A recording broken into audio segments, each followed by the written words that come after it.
তুমি হাম্বল না, হাম্বল হলে মুরব্বির ভুল ধরা লাগে না, মনে হবে। তো নজরুল বলছে সত্য কথা বললে একটা অভিনয় আছে, অভিনয় থাকে, এটা সত্য, কিন্তু সেটাতে কষ্ট পাওয়াটা দুর্বলতা। বুঝো নাই? ধরো আমি পড়াচ্ছি, তুমি আমার স্টুডেন্ট, আমি কোথাও একটা ভুল করে গেলাম বা ভুল একটা ব্যাখ্যা দিলাম, এখন তুমি ভদ্রভাবে আমাকে এটা ধরাই দিছো, খুব সিম্পলি হাম্বল ওয়েতে ধরাই দিছো। আমি যদি তোমাটাকে রিসিভ করি তাহলে আমার ব্যক্তিত্ব শক্তিশালী। আর আমি যদি বলি তোর কি অধিকার আছে আমার ভুল ধরার, তাহলে এটা আমার দুর্বলতা। আমি যদি একটা সত্য জিনিসকে গ্রহণ করতে না পারি, এটা আমার পার্সোনালিটির উইকনেস। সোজা কথায় একজন টিচারের সাফল্যের অনেকগুলো প্যারামিটার আছে।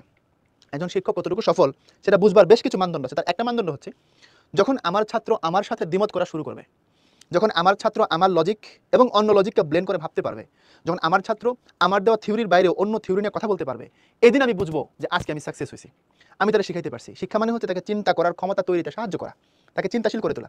একজন চিন্তাশীল মানুষই হচ্ছে তোমার সাথে তার চিন্তার জায়গা থেকে দ্বিমত করতে পারে। চিন্তাশীল হওয়ার অর্থ এই না তোমাকে অন্ধ অনুকরণ করবে, বেটার হইতে পারে তার কোনো আইডিয়া সে ডেভেলপ করে তোমাকে দেখাবে। তো এটা একটা সাকসেস শিক্ষকের লক্ষণ, যেদিন তার শিক্ষক তার ছাত্ররা তার সাথে হাম্বল ওয়েতে দ্বিমত করবে, না স্যার এটা আমরা এভাবেও তো ভাবতে পারি, আচ্ছা স্যার আপনি তো বলছেন এটা, আমরা কি এটা করতে পারি, স্যার আমার মনে হয় আপনার এই আইডিয়া থেকে আমি যেটা ভাবছি এটাও খারাপ না, এটাও ভালো। এই যে হাম্বল ওয়েতে স্টুডেন্ট যখন বলতে শিখবে, স্টুডেন্ট যখন কোনো কোনো ক্ষেত্রে তার টিচারের থিওরির সাথে দ্বিমত করতে পারবে, তখন সত্যিকারের শিক্ষক হলে তার আনন্দের চোখে পানি আসবে যে আমি তাকে শিখাইতে পারছি। এটা একজন শিক্ষকের সাকসেসের অনেকগুলো প্যারামিটারের একটা।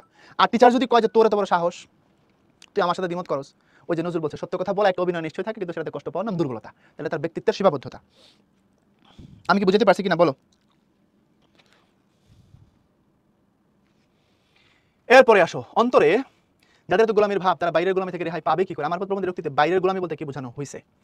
আত্মনির্ভরতা না, নিষ্ক্রিয়তা ভালো তো কাছাকাছি গেছে, দুর্বলতা এটাও কাছাকাছি।